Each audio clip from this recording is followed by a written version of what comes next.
पिछले लेक्चर में हमने बॉन्ड एनर्जी को प्रभावित करने वाले कुछ कारकों का अध्ययन किया था। उसी को आगे बढ़ाते हैं। आज हम बॉन्ड ऊर्जा को प्रभावित करने वाला जो नेक्स्ट कारक है 4th नंबर का, वह है आपका टाइप्स ऑफ हाइब्रिडाइजेशन, संकरण का प्रकार। Bond energy proportional S character in hybrid orbital यानी कि बॉन्ड एनर्जी का मान S कैरेक्टर पर डिपेंड करता है। जितना S कैरेक्टर होगा उतना ही बॉन्ड एनर्जी अधिक होगी। हम जानते हैं कि sp संकरण में S कैरेक्टर कितना होता है 50%। sp2 के साथ संकरण है, उसमें बॉन्ड S कैरेक्टर कितना होता है 33.33%। और sp3 अगर संकरण है तो उसमें 25% S कैरेक्टर होते हैं। तो बॉन्ड एनर्जी का क्रम क्या हो जाएगा, जैसे एक एग्जांपल लेते हैं, C triple bond C, single bond H, double bond C, hydrogen carbon hydrogen. इसमें यहाँ पर sp संकरण है तो इसका बॉन्ड एनर्जी सबसे ज़्यादा इससे कम, और कार्बन सिंगल बॉन्ड sp3 संकरण होता है।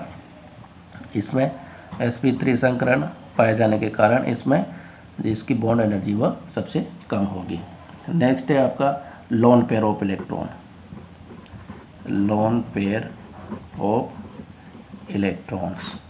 अयुग्मित इलेक्ट्रॉनों की संख्या। तो बॉन्ड एनर्जी प्रोपोर्शनल 1/लोन पेयर ऑफ इलेक्ट्रॉन। ठीक है,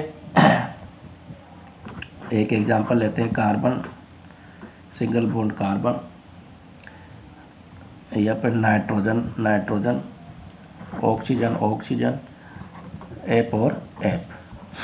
हम जानते हैं कि नाइट्रोजन में एक सिंगल बॉन्ड और एक लोन पेयर इलेक्ट्रॉन, ऑक्सीजन में 2 लोन पेयर ऑफ इलेक्ट्रॉन पाए जाते हैं, और ठीक है, और F में पाए जाते हैं 3 लोन पेयर ऑफ इलेक्ट्रॉन। तो हम देखते हैं कि बॉन्ड एनर्जी का मान लोन पेयर की संख्या के व्युत्क्रमानुपाती होता है। तो इसमें एक भी bond loan pair of electron नहीं, तो इसका सबसे ज़्यादा, फिर नाइट्रोजन वाले का, फिर ऑक्सीजन, फिर F का सबसे कम होगा। Size of F and oxygen atoms small, so their bond energy should be high.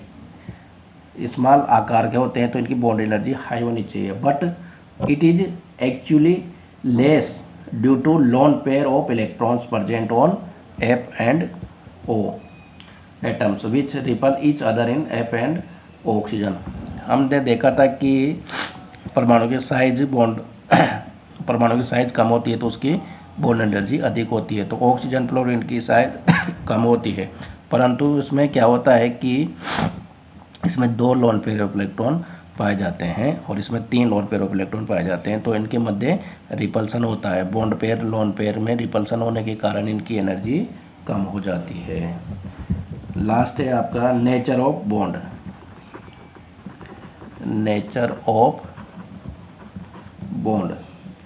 ये क्या है कि bond energy of sigma bond, हम जानते हैं सभी कि sigma bond is more than pi bond. Nature of bond energy of sigma bond, sigma बंध की बंधन ऊर्जा हमेशा अधिक होती है पाई बंध से। क्यों? क्योंकि सिग्मा बंध जो बनता है वो अक्षीय अतिव्यापन से बनता है, जबकि पाई बंध जो बनता है वह कोलेटरल या कोएक्सियल साइड वे ओवरलैपिंग से बनता है। इस कारण सिग्मा बॉन्ड की बॉन्ड एनर्जी हमेशा पाई बंध से अधिक होती है। अब ये कुछ कारक थे जो कि बंधन ऊर्जा को प्रभावित करते हैं। Application of bond energy. Bond energy के क्या अनुप्रयोग है? फर्स्ट है bond energy helps in finding out the relative electronegativity of bonded atom. जो किसी मॉलिक्यूल में बॉन्डेड एटम है उनकी इलेक्ट्रोनेगेटिविटी को फाइंड आउट करने में हेल्प करती है। On the basis of bond energy the mechanism of chemical reaction can be explain. Chemical reaction की जो मैकेनिज्म है उसको अपन बॉन्ड एनर्जी के थ्रू एक्सप्लेन कर सकते हैं। It help in calculating the heat energy of chemical reaction. ठीक है, तो फर्स्ट क्या है, इलेक्ट्रोनेगेटिविटी को फाइंड आउट करने के लिए। दूसरा क्या है, mechanism of chemical reaction, mechanism of chemical reaction को फाइंड आउट कर सकते हैं।